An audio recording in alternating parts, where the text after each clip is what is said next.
Welcome to the February 2018 edition of City Connection. It's the live call-in program where you, citizens of Grand Rapids, you can ask your mayor about things that are important to you, things going on here, local issues. I'm Linda Gellasch in the studio with Mayor Rosalynn Bliss today. And we've got a number of things to talk about, including a guest. We have guest Deputy Chief Eric Payne, who will be joining us a little bit later. He'll be a one-on-one with you, and then we'll have time for questions and opportunities at that point. And then following that, an open question opportunity with anybody on any questions like that. So we're going to give you information in a little while on how you can connect with us through the phone number. It's 459-4881. Email at cityconnection@grcmc.org. Twitter is available too. That is GRTV Access, and Facebook. Get on GRTV's Facebook page. Mayor, welcome to the show. Yeah, thank you.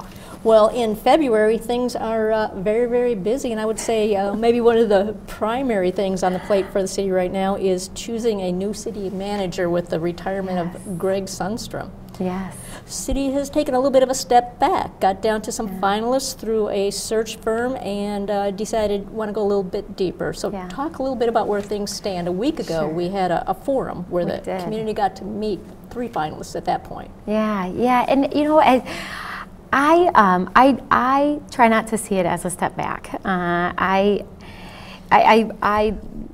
We went through a process. You know, we had 3 qualified candidates that met the requirements of the candidate profile and rose to the top out of all the candidates. And you're right, we went through a community process. We had first round interviews, then we had a community forum, we had some stakeholder meetings with the candidates, and then when it came back, then we had second round interviews with the full city commission. And after those, and talking to my colleagues, we couldn't coalesce around one candidate. So the commission was very divided between the candidates, but also really feeling this need to open it back up and reopen the process and see if we could recruit and open up the pool of candidates to take a look at other potential candidates who may be interested in being city manager. Okay, so in terms of taking a step back, not in terms of going backwards in the process, but more of a wider focus again, and maybe casting a wider net.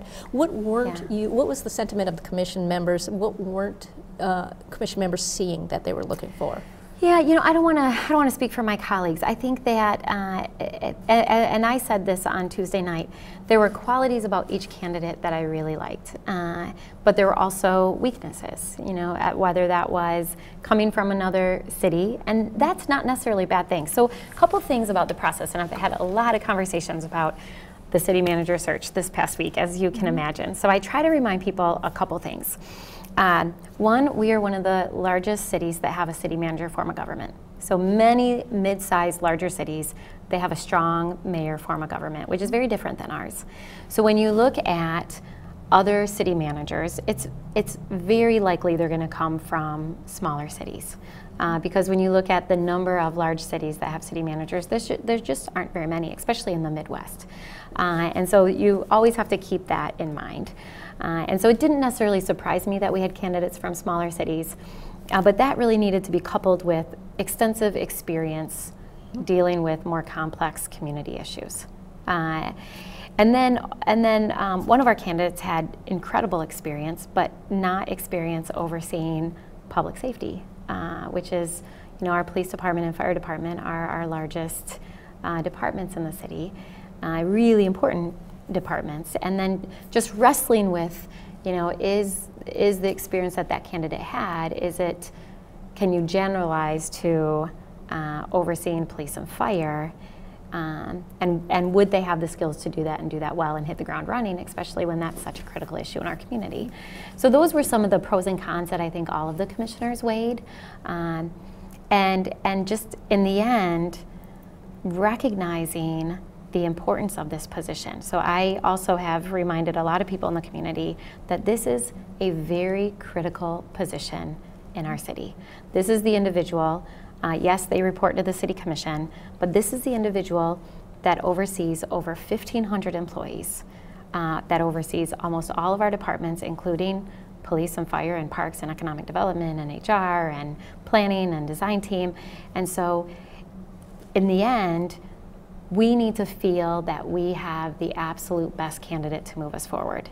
The other thing that I think we really weighed heavily was, this individual that we select very likely will be in this position long after I'm gone and many of my colleagues are gone, right? So in the past, we've had a city manager that served 9 years, and then before that, 22 years. No one around the city commission table, we're not gonna be here in 9 years because of term limits. And so even thinking through, beyond the current commission, we need to make sure that the city manager that we select is the best city manager for today and 10 years into the future. So I would think, and I think others might agree, that Grand Rapids is a very desirable place to be. Yeah. So do you feel that when you try to reach out and do some recruiting, that it will go through the same process through the hired firm that took it this far? Is the City Commission still evaluating how to move forward? So we're still evaluating that. So we're looking at a number of things. We're looking at how much money we've spent already. We haven't spent as much as we allocated, which is good. But also, doing a recruitment for a position of this caliber, it does cost money. So I also serve on the Transit Authority, and we're in the process right now of doing a search for a CEO. Peter Varga is retiring, and we're spending up to $60,000 for that search. So again, to find the best candidate, you have to spend money to do some of that really important outreach and recruitment. So we're still taking a look at what we did last time, how much we spent, what parts of the process did we think went well, and then what parts do we want to improve. So I have some ideas about that. I think, so for me, I'll speak specifically about my thoughts. In looking at the timeline, I think we need to spread it out more. It felt condensed, and I think initially the thought was these are all individuals that have other full-time jobs, and being mindful of bringing them into town and travel and making sure that there was the opportunity to do that and be sensitive to their availability, but also wanting to make sure that we were able to have time within that. It ended up being just over a week time to get to know them. I think we need to spread that out over more of 2 or 3 weeks even. And so I think we can do some different things with timeline. I think we can open up the posting a little bit longer. So it was opened for 4 weeks, and it was open during the holiday, which in hindsight, that really wasn't the best time. We should have stretched that out a little bit more and had it open a longer period of time. And then also being really thoughtful about, so one of my colleagues on the commission during one of the interviews said, there are cities that have already dealt with a lot of struggles that we are. We're kind of going from a mid-sized city to a larger city. So who are those aspirational cities, and are there individuals within those cities where there's significant talent that we potentially can recruit? And so maybe thinking about that more on the front end, are there individuals in certain other mid-sized cities like Madison or Milwaukee or Chicago or Indianapolis? Because another struggle is there may be a superstar in California or Oregon, but they may not be interested in coming to wintry Grand Rapids. So again, there's different nuances that I think we need to think about. But I am really confident that we can get some great candidates. And I remind people too, it's not unusual for during a search process to open the process back up. In fact, we did it at City Hall for our city attorney. After first round interviews, we opened up the application process again for 2 weeks, wanting to get additional candidates. And that's how we got our current city attorney. She actually applied once the position was opened back up again. We are seeing that right now with the library. So the library board had their first round interviews. They weren't happy with their finalists. They opened it back up. Now they have 4 additional candidates who are really impressive. And so it's not completely uncommon. Of course, do I wish that we were able to coalesce around a candidate? Yes, but only if that was the best candidate for our city. So we really have to keep that at the core of our goal, is to find the absolute best candidate to serve our city at this moment in time. Okay. One of my takeaways, I was able to attend the forum, and one of my takeaways was feeling very good about Grand Rapids and how it has progressed and its progressive feeling, because a lot of the answers that I was seeing from the candidates, I felt Grand Rapids is already so far beyond that and is advancing to new areas. The idea of looking to cities we admire seems like a great idea. Where are we on the I don't want to say leisure, but the ability to take time with Greg's retirement? Yeah, so we have an interim. So how the city works, so the city commission, we have 4 appointed officials. Every single one of them have a deputy. In their absence, the deputy moves into an interim. So even right now, we also have our city clerk who just retired. Right. So our deputy city clerk moved into the interim city clerk, and she will be in that role until we replace the city clerk. And we have a process that we opened up that we're going through for the replacement of our city clerk right now as well. So our deputy city manager, Eric DeLong, moved into the interim, and he'll be interim city manager until we hire a new city manager. Okay. And so, I mean, I wouldn't say, I don't necessarily feel like we want to take a lot of time. We know that this is an important position to fill, and we want to make sure that we move forward on reopening it soon. In fact, Commissioner O'Connor, his motion Tuesday night, when he made the motion to go back out, he was very explicit that he wants it reopened and reposted within 30 days so that we can move forward. Also looking at timeline, there are some opportunities. You know, we have the budget that we're working on right now that will pass in June. Typically mid-June to July is a little bit of a lull and provide some opportunity to build in some good time. And then we also want to be mindful of if somebody is coming from another community and they have children, you know, being able to do that before school starts. And so again, just some things that we should think about when we think about timeline. Okay. And then a quick follow-up question on that. This is something the city manager would typically do is create the budget. Yes. So it may be in the hands of the deputy then. Yeah, that was actually planned early on as part of the transition. So we spent a lot of time with Greg Sundstrom talking about transition and what he was working on and who would take responsibility for different tasks. And so the deputy city manager back in October started working on the budget and knew that that would be the primary task. Even if we had hired someone and they started in April is what our goal was, we knew that they wouldn't be able to do the budget. So we knew we needed to identify someone to take the lead on that. So that's already taken care of.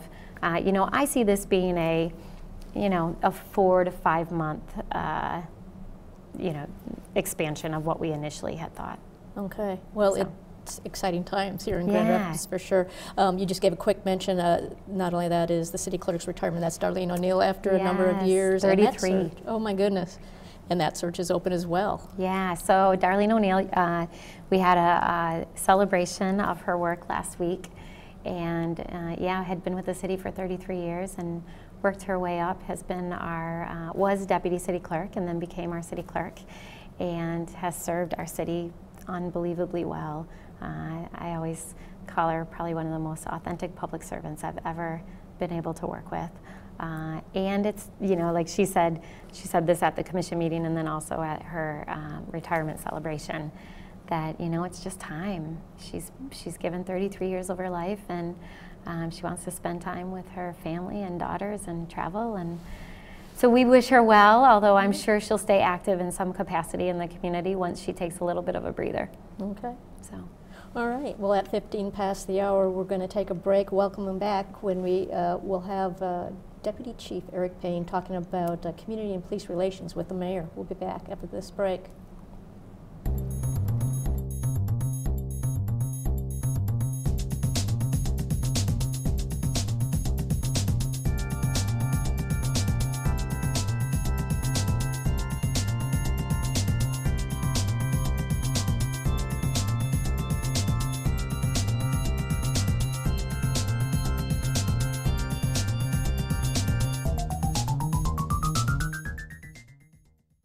WYCE is a world of music. We aim to shine a light on underserved musical artists in a non-commercial format with no advertisements. Volunteers come in to create personalized music programming that broadcasts over the air at 88.1 FM to West Michigan and via the internet to listeners all over the world. These listeners sponsor our efforts, keeping WYCE independent and community-owned. Musicians use the station to broaden their audience and build support for their latest projects by submitting their music to be included in our broadcast and performing live in studio. Businesses find their customers through underwriting, nonprofits inform the community to their mission, and listeners stay informed about local events. We believe that music is a powerful force that creates quality relationships in our community, that speaks to our emotions, and provides the soundtrack to our lives.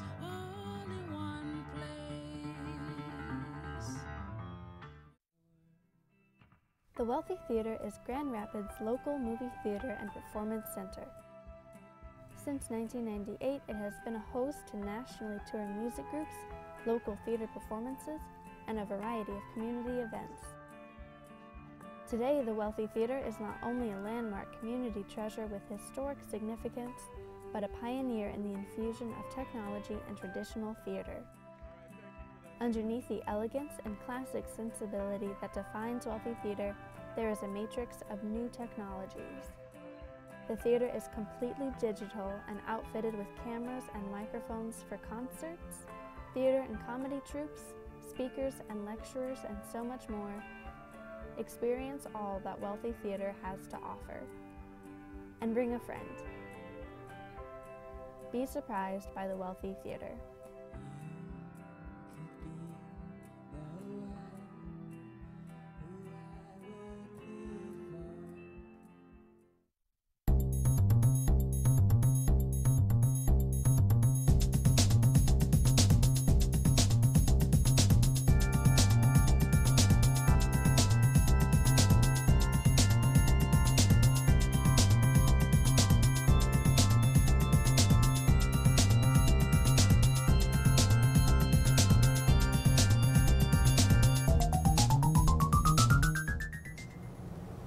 All right, welcome back. Today I'm so excited to have with me our Deputy Chief, Eric Payne, who has been with the Grand Rapids Police Department for almost 30 years. 30 years, yes. Wow. Yes. So we're just going to talk a little bit about you and your service and some of the things that you're working on, and then Sure. also you can give us an update on the work that you're doing, that we're really doing in partnership with the community around improving community and police relations. Absolutely. So first, let's talk about you. 30 years. Yes, 30 Wow. years. 31 in September. Wow. I came to the area, went to school at Grand Valley. After I graduated from there, worked a short time out there, and spent the remaining 30 years here at Grand Rapids. Very happy to be here, and it's been a great adventure. Yeah. And you've worked your way through the department. I know I've known you in different capacities over the last 13 years, but you want to talk a little bit about your journey and some of the things you've worked on? Yes, I'll start backward. It's easier to remember, but I spent 3 years as the captain in charge of the investigative unit, which includes detectives and vice. Prior to that, I spent like 11 years as a South Service Area captain, and I was a lieutenant in that area and also the watch commander. I am presently now, as of September, the Deputy Chief of Police in charge of operations for the department, which encompasses like the uniform patrol. Pretty much anyone in uniform, I oversee that.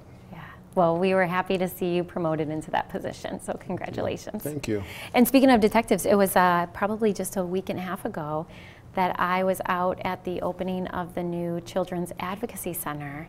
And I know we have detectives that are based there, but it's if you're not familiar with that organization, it used to be called Children's Assessment Center, and that's where we work in partnership with a multidisciplinary team to respond to incidents of child sexual abuse. Very important. Chief Haggerty actually started it, so it goes back quite a few years, and we're very fortunate that we've continued. And I have not visited the new location, but I hear it's outstanding and should serve the community very well.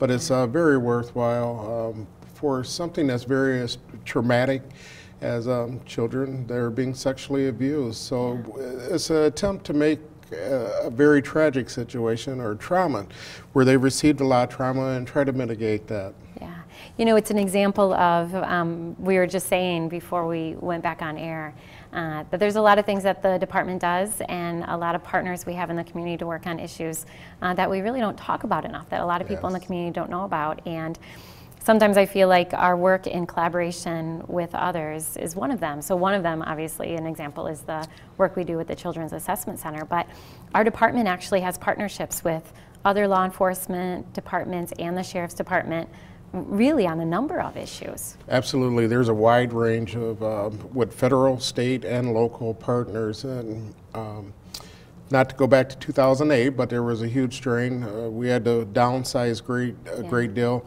Being partners with those other organizations allows us to continue to provide services to the community. Several of them, the FBI Fugitive Task Force, which allows us to tap into the FBI, U.S. Marshal Service, Joint Terrorism. I mean, I can go on, but there's a lot of good partnerships. And then locally, I mean, we have a financial team that works out of the Wyoming Police Department that we have all detectives assigned to. So it's a way of bringing a lot of resources where it's not as much of a drain on our department as a whole together.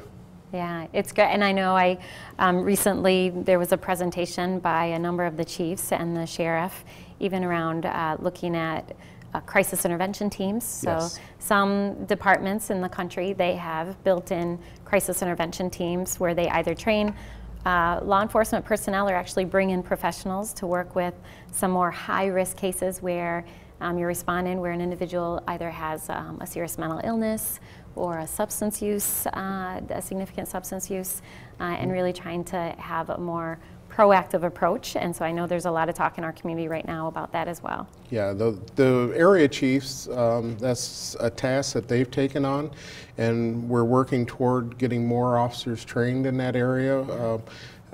Mental health is a huge issue that we deal with on a daily basis, and the criminal justice system is not the place for people that are in crisis there.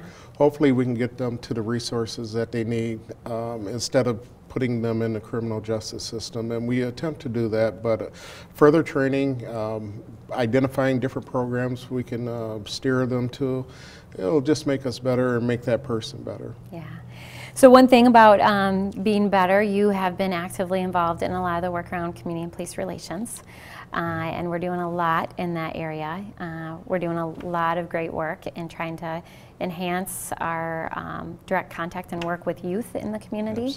And then also we're working in partnership with the community, with the task force, with the Police Policy and Procedure Task Force, and that is in partnership with 21st Century Policing. And so do you want to talk a little bit about maybe both of those? Sure. I need only point to the Boys and Girls Club. Pathways to Policing, that's one program or initiative that's been started with them. And it's to take youth and point them in the direction of law enforcement, kind of grow your own.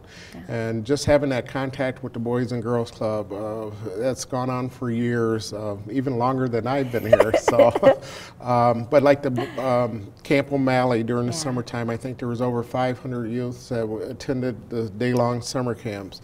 We have our On Base program where we have kids learning baseball, and it's our officers that are working with it. The 21st Century Policing is something that we undertook as part of a recommendation that came out of Traffic Stop Survey, and it was to review our policies and procedures. And we've met with the group, I think, 4 or 5 times now, and March 7th, little plug here, but March 7th we have a community meeting at the Grand Rapids Library from 7 to 8:30, and that's where the public can come and hear about the work that's being done. But essentially we're looking at our more critical policies, and these gentlemen come from all over the country and they're expert subject matters in the field. And I think we do a lot of things well, but it doesn't hurt to have others take a look at it. So that's what we're in the process of doing right now. Yeah, and that I think is the balance, is to support the incredible work that we're doing, and also looking at areas that we can improve, and saying we're always committed to improvement, and it's an iterative process, right? I mean, both individually, we all need to be committed to improving individually, but also within the organizations that we serve. Absolutely. We talked briefly, but we're also undertaking the CALEA process, which is a process that is recognized as a gold standard.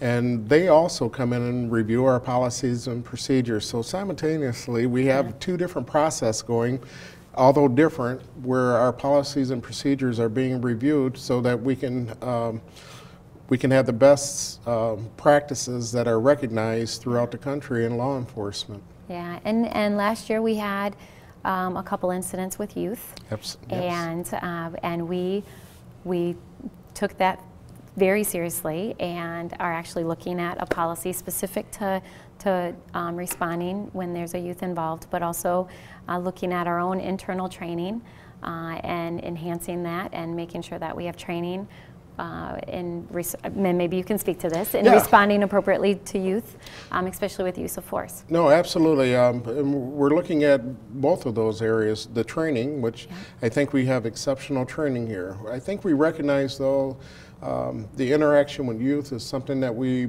have not had as much of.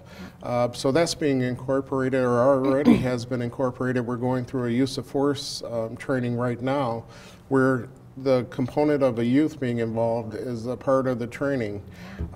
With the policy, I believe you've seen the draft form. It's not ready to be implemented yet. But another group, if I may mention, a group called Impact, is some high school students. And we had them in, and we actually said, hey, take a look at this. It's in draft form.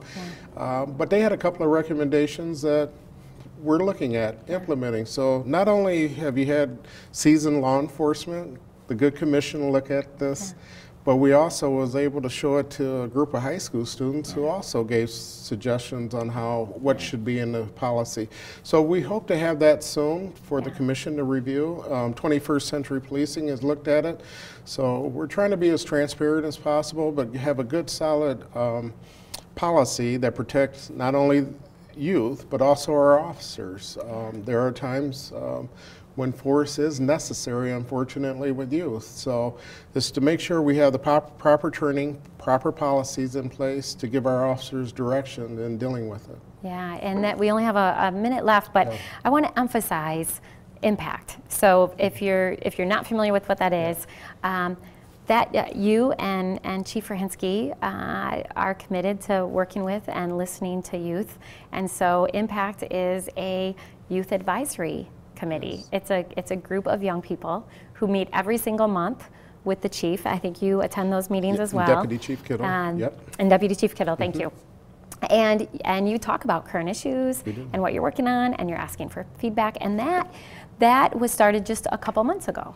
It was, and I mentioned Pathways to Policing. These are students that are looking to go in law enforcement. Chief was very specific about impact. We would not exclude those kids, but he wanted the kids that just wanted to come and talk to police and share. So they may not necessarily want to be in law enforcement or any type of the criminal or part of the criminal justice system, but they also have a lot to offer. So it's a great group of high school students. It's really good to meet with them. Yeah, it is, and on that we'll finish up. But I have a Mayor's Youth Council, and I meet with them every month, and it's really important to not only talk to them and provide them with information about what you're working on, but to give them a chance to give feedback and to weigh in. And you know, these are our future leaders and our future police officers. And so anyway, so Deputy Chief, we're going to finish up this spot. We're going to take a little break, and then we'll come back for questions and answers. Thank you. Yeah, you're welcome. Thank you. Thanks.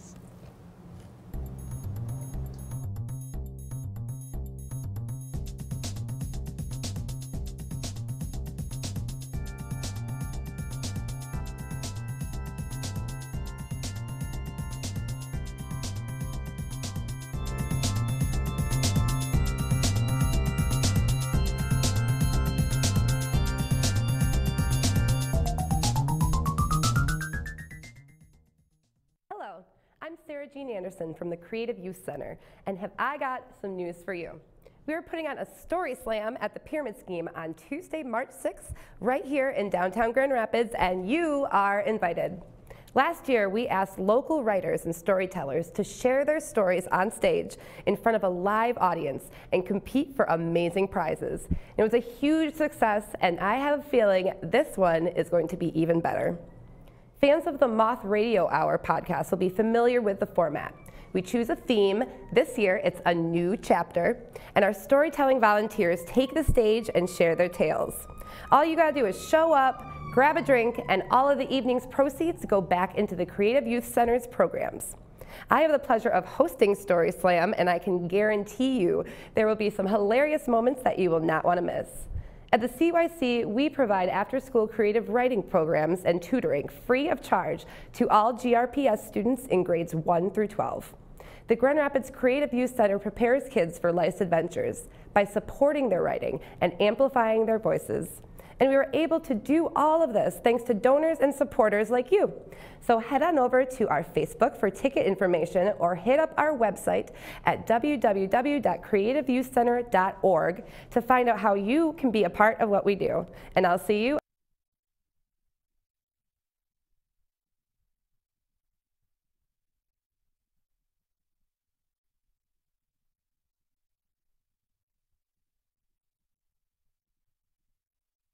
The Rapidian for the community provides an alternative.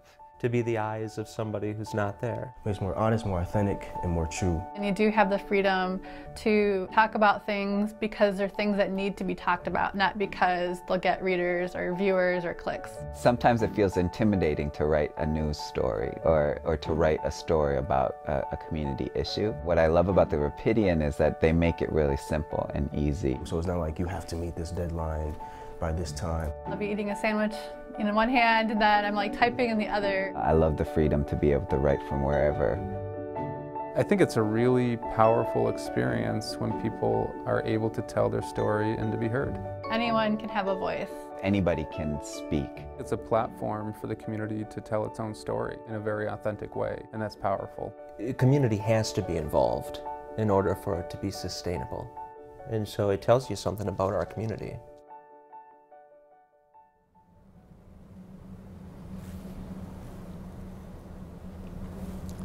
Welcome back to City Connection live on Community Media Center's GRTV Livewire Channel 24. I'm Linda Gellasch in studio with Mayor Rosalynn Bliss and GRPD Deputy Chief Eric Payne. Welcome to the show, and thanks for some of the information you've already been passing along. We can kick right in with a question because we've got one here, and it's has to do with something you mentioned, had to do with some of the youth interactions with police this past year. So I'll read this email from Josh, and it says, in the past few months, GRPS has had a series of negative, and maybe it's GRPD, has had a series of negative encounters with children in communities of color. We have GRPD officers treating these young people. Why are they treating them so harshly? Your job is to serve and protect, but as a result of these other national incidents, many youth are afraid of officers. How does GRPD hope to create a more positive impact among youth communities of color? And we got started on that a little bit earlier, but want to hear more. Sure, we did.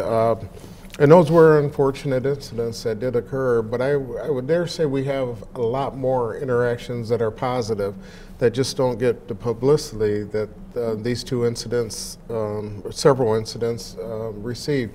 But I mentioned earlier the Youth Impact, which was a chief advisory group, and their high school seniors. There's people of color in that group. We have the On Base program. So it's about us getting out and interacting with youth and hopefully breaking down those barriers of where they feel that they can't interact with us. I do believe we have a lot more positive interactions. They just don't get the publicity that the negative ones do. But we continue every day to work on that. We're looking, in fact, I'm meeting with the prosecutor later in the week about community policing initiatives geared toward the youth in his office. So we're constantly looking for different things to interact with the youth. Do you feel you're seeing a change or a turn with all these points of contact that are things like Impact and Boys and Girls Club, Kids and Cops programs, and those sorts of things? The Youth Police Academy, I forgot to mention that. We do that every year. I do. Of course, it's a small percentage of the entire, we're a big city. I mean, mid-sized, big city. We can't reach everyone. Continue to talk with Larry Johnson from GRPS, talking about getting more involved in the schools, which we already do, but I think we could do more with that, and he also believes. So continuing to reach out to partners and have that interaction, I think will go a long way in breaking down those barriers. Okay. You had mentioned earlier when you were talking with the mayor some of the new trainings, or maybe it's not true new, maybe it's more intense trainings with youth, how to handle incidents with youth. Do you feel that the incidents that happened during the last year would happen again with some of the new training that's being taught? What we're trying to do is raise a level of consciousness with the officers, just like this policy. There are things in this new youth policy interaction that are in other policies, but now we put it into its own separate policy to make officers to understand that youth are youth, and that's how we have to treat them. I can't sit here and guarantee 100% that we won't have a repeat of those incidents. I mean, we talk about several incidents, and they're all unfortunate because we're dealing with youth. The Croc Center incident is one comes to mind from last March. I believe what we're doing now would not change anything with the way our officers handled that situation. I know there's a lot of debate on whether we did things correctly or not with that incident. Hopefully with the more recent one, the December 6th incident, it'll give officers a better awareness of dealing with youth and how we should interact with them. So hopefully that's our goal, and that's what we do with any policy.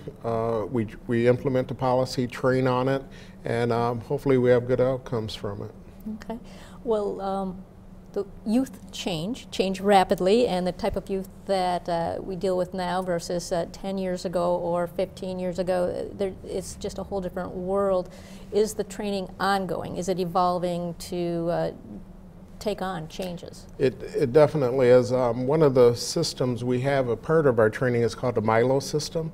It's interaction decision making on police officers. And just to understand it, basically you're confronted with a screen and you interact with that screen and scenarios that come up.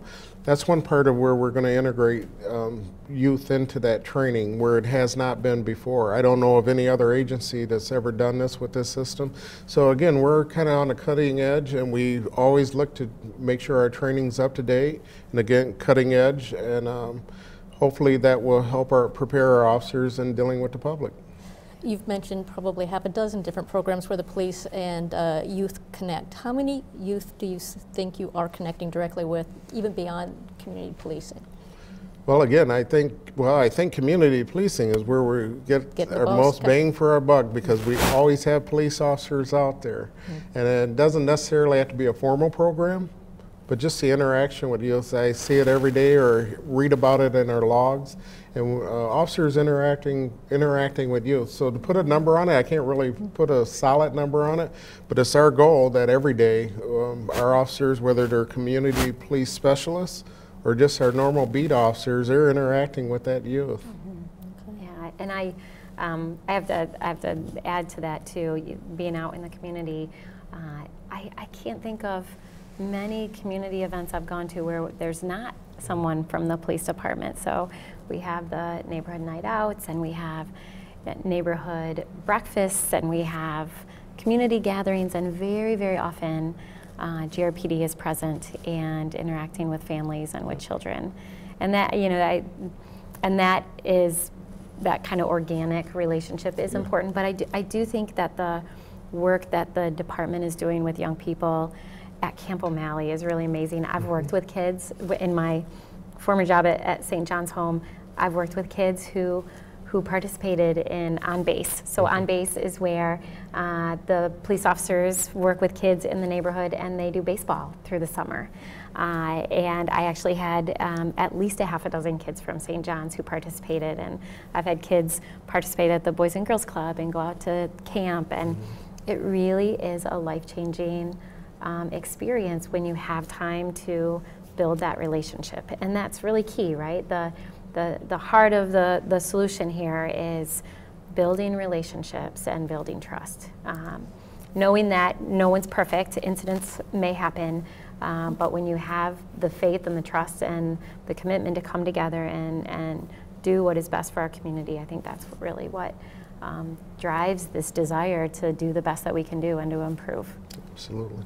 So when there are those authentic and genuine connections starting to happen more and more, the recruiting process for police was even tough for the city before, because there wasn't that opportunity for people coming up through the system and looking through from youth on, and good connections like that. So this sounds like a recruiting tool all the way around too. Oh, absolutely. Grow our own. That's what we look to do. There's nothing better than getting a local person from Grand Rapids that want to serve the community. And these are opportunities, the on-base, the exposure to police officers. As I mentioned, the Youth Police Academy, Impact. These are kids that normally are not looking to be in law enforcement. Maybe it'll change their mind. We have an intern program. I forgot to mention them. And I'll be very neglectful. Deputy Chief Kittle would be upset, but we've also started the Community Engagement Unit. And that's a group that all they're doing is looking to engage in the community. And that goes all the way from recruiting to hiring, background investigators. So we're tackling this on several different levels, and like I said, the community engagement unit, it's only a couple of months old, but they're still working toward it.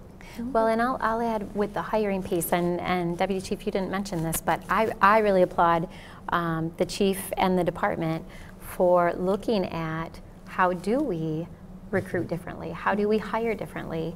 And so something that was changed last year in a new program was this whole recruit process, where we found that a barrier to becoming a police officer is if you don't have the resources to go to the academy and to afford to meet all the requirements. And so being able to hire someone on the front end, help pay for them to go through the academy, and then them having a job on the back end.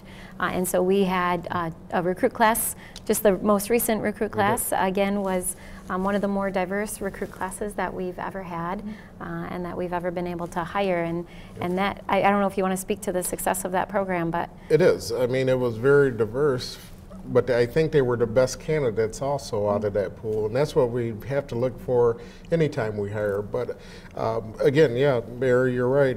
We thank the city for allowing us to do it, but we were able to hire police or cadet or recruits, send them through the academy, and then come back, and there was no guarantees they were going to work here at Grand Rapids, but they all did.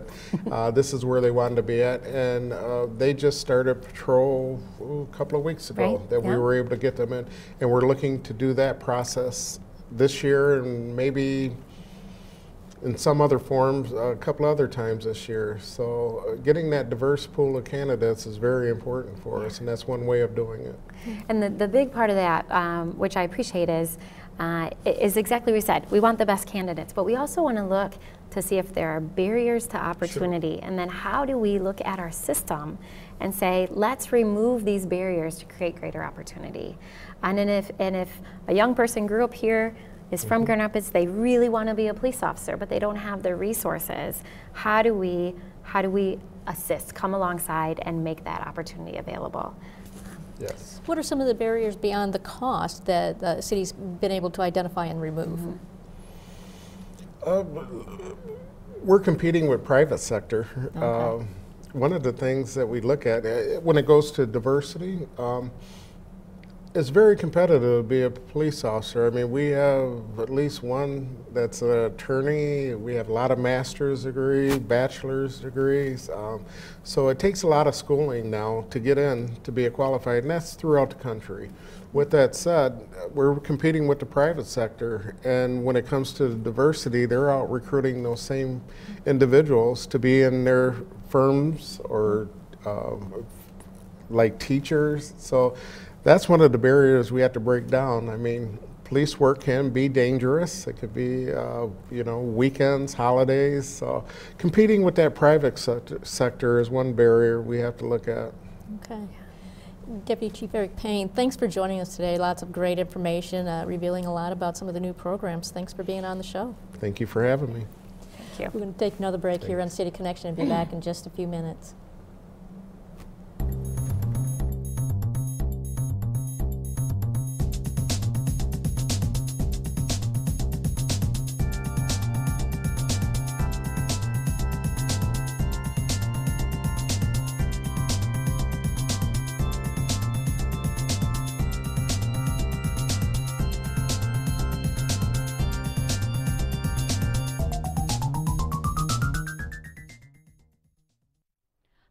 I'm Kiran Sudh Patel, Managing Editor for The Rapidian. The Rapidian is a proud service of Grand Rapids Community Media Center. Join us for our first Community Journalism Workshop of the year. The session will be held on Tuesday, February 20th from 12 to 1:30 p.m. at the Grand Rapids Public Library main branch. During this session, we will share information about The Rapidian, the basics of community journalism, and how to get started writing an article. This is the perfect opportunity if you've been wanting to learn more about the platform and where to start when it comes to writing an article. We will also go through a writing exercise to get your creative energy flowing as you begin the process. Bring your ideas and questions to the session. Registration is now open on our Facebook page. Lunch and supplies will be provided. To learn more about The Rapidian, visit us online at therapidian.org or find us on Facebook, Twitter, and Instagram. Hope to see you there.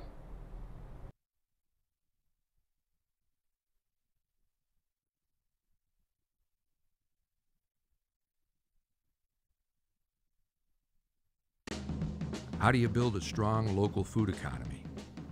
Meet Chris. Chris is opening Osteria Rosa, a locally sourced Italian restaurant in a building brought back to life by 616 Development. But he doesn't know any local farmers to supply him with food year-round. This is Melissa. Melissa runs the Fulton Street Farmers Market and publishes a long list, even in the dead of winter, of available produce, meats, bakery goods, and more on The Rapidian. This is Amy. Amy wants to do more to support the farmers in her local food economy. Amy talks to Melissa, who introduces her to farmers at the Fulton Street Farmers Market, and Amy, in turn, publishes their stories, also on The Rapidian. Chris hears about The Rapidian and now has access to a local grocery list and information that he needs to make connections with local farmers.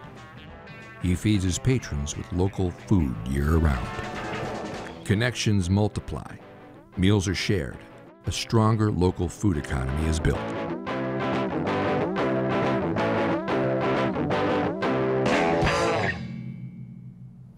Welcome back to GRTV Community Media Center's live on Livewire. We're at City Connection here with Mayor live in the studio. It's actually the portion of the show where Mayor takes on some of the questions, and Rosalynn Bliss is here to take your questions. We have the phone number at 459-4881. GRTV's Facebook page is another option, and Twitter at GRTV Access. But in the meantime, I have a few questions. All right, let's hear them. Let's do it. I saw notice that drivers are now required to stop when they see a pedestrian at a crosswalk. Yes. And I wanted you to tell us a little bit about what led to that and a little bit about how it works and the penalty and how you handle that. Yeah, so one of our goals and initiatives is to get to 0 pedestrian crashes, injuries, deaths. So we want to be a safe place for pedestrians. We want to be a walkable, safe city, everywhere, downtown, neighborhoods, everywhere.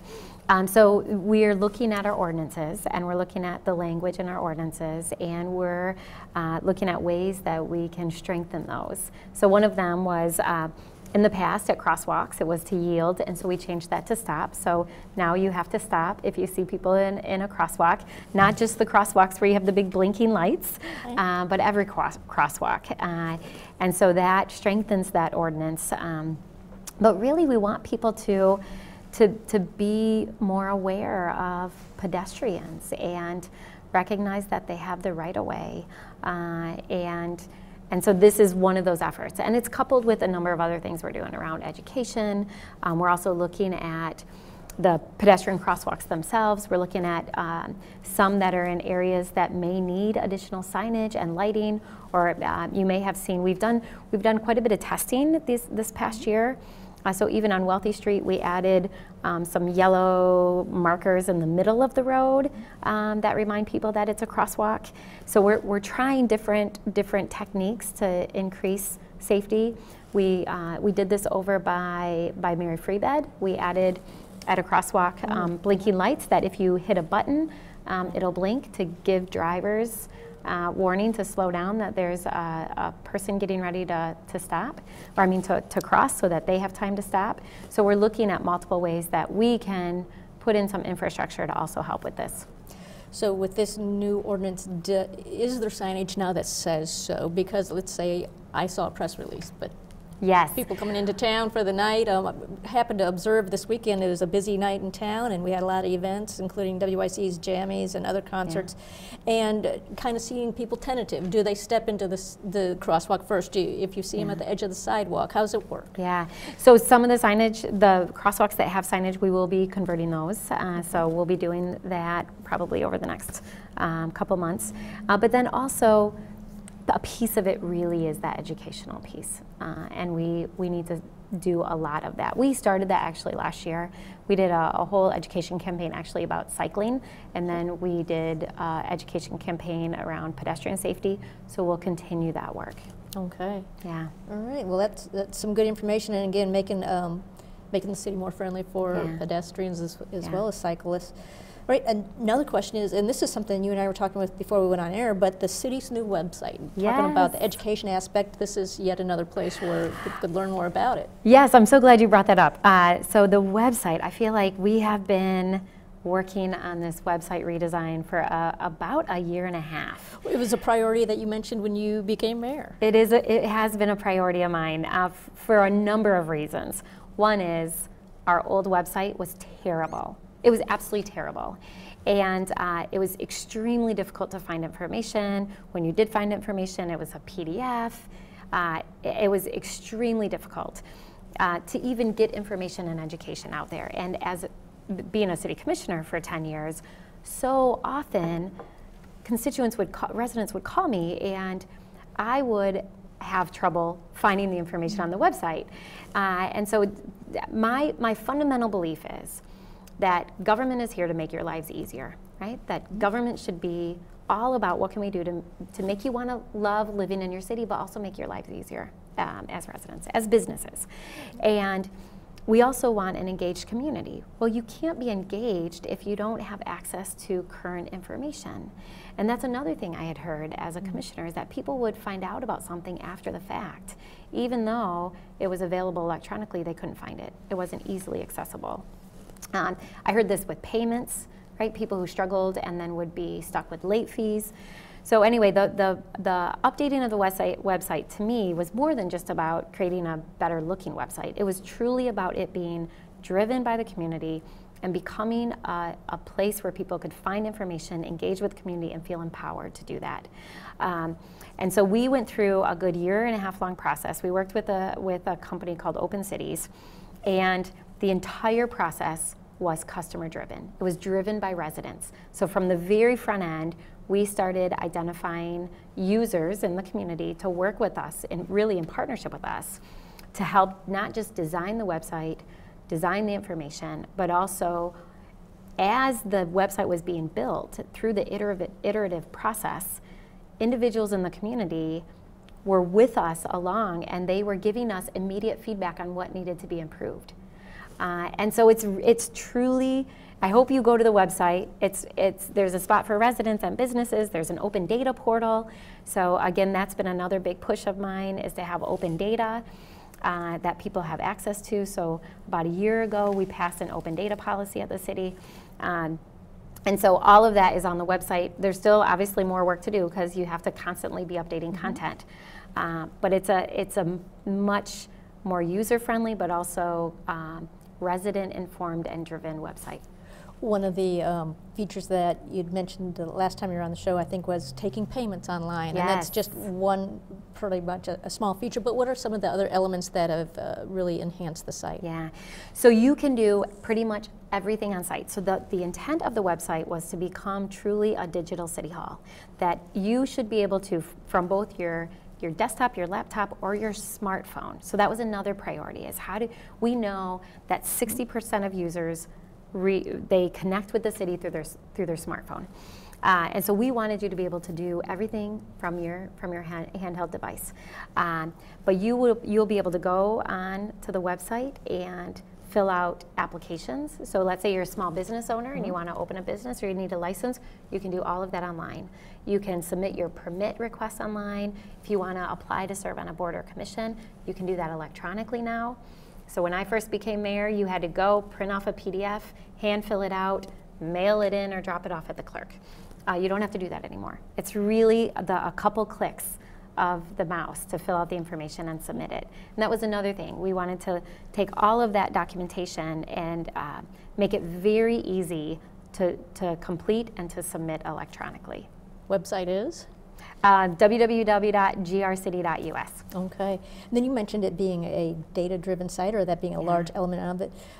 That feeds nicely into a question I wanted to ask you about what City Works. That's something that the city was just awarded, and what that means has to do with data-driven decisions and assessments. It is. So What Works Cities is a program funded through Bloomberg Philanthropies.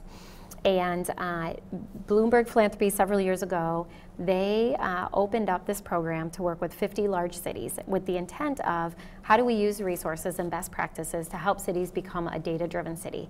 So how do you use data because like any public entity, we have a lot of data, but how do you actually use that data to make better decisions, right? And there's lots of examples of that, and I'll give you an example, like a concrete example. So anyway, What Works Cities opened up their application for an additional 50 cities and said we'll work with a total of 100 and we'll open it up to mid-sized cities. So we applied to become a What Works City about just over a year ago now, and then went through an assessment process and an interview. There was actually a team from What Works that came to the city and met with us and did a site visit. And then just a couple weeks ago, we were informed that we were selected. And so what that means is that it's a grant that includes, it's a 3-year process where What Works will send in a team of experts, data analysts, innovation officers to work with the city and city staff to look at our data and really pare it down to figure out what are the key data points that will help us drive improvement to services. So this is an opportunity to use data for constant quality improvement to improve the services that we offer to the community. So it's very exciting. It's a competitive process. We're the only city in the state of Michigan that was selected, and we'll join this cohort of other cities, and we'll be able to learn from other cities that are years ahead of us when it comes to being a data-driven city. They'll help us create a dashboard that the community can interact with to be able to see in real time where we are with meeting our metrics and our goals. And so it's a very exciting opportunity for us. Very interesting, very exciting. So they've already come on site, they've already spent some time with city staffers, but when does the program kick off in full force? Soon. So we were just given the announcement a couple weeks ago, and then they'll be back here, I believe actually next month. And then they'll identify the team that will work with us. And the great thing is that they will build capacity within the organization so that when they leave, it'll be a part of how we work. So it's dynamic and new data coming in all the time. It is. And so if you go to the website, you can see an open data portal, and through our work with What Works, you'll see that portal become much more robust. Excellent. Yeah. Well, that closes out the February edition of City Connection. Mayor Rosalynn Bliss, thanks for joining us again. We'll be back the first Monday of March, typically, unless you have any schedule conflicts, and we'll adjust. I'm Linda Gellasch, closing things out for City Connection here on GRTV's Livewire Channel 24.